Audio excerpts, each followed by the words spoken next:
Hey Barry, hope you're doing well. Just wanted to let you know that my webcam has not been working for the last 2 months.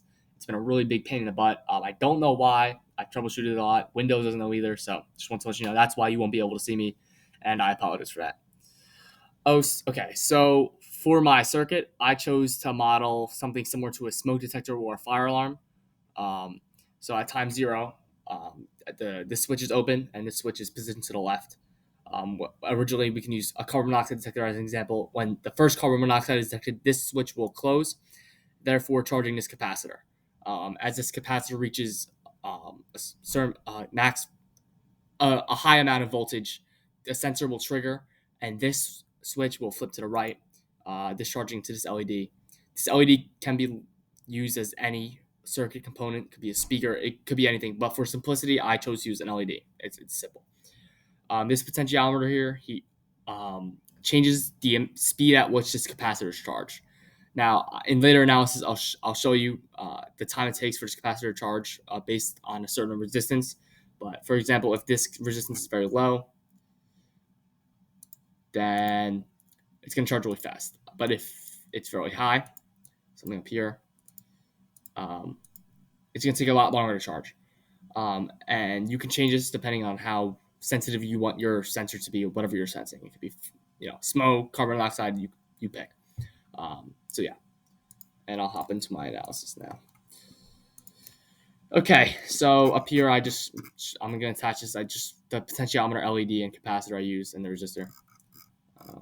Okay, so using KVL, I was able to determine this equation, and from there, I was able also to change this to a differential equation of the first order. And knowing that tau is equal to Thevenin resistance times capacitance, I was able to derive this equation for voltage across the capacitor. Now, because it's technically impossible for the capacitor to become fully charged, because natural log of zero is not possible, I chose just to say that the max voltage stored in the capacitor is going to be 5.35 volts, which is very close to the maximum of 5.4 volts, the theoretical maximum. And this voltage is well under the maximum operating voltage of the capacitor, which is set to be 5.5 volts.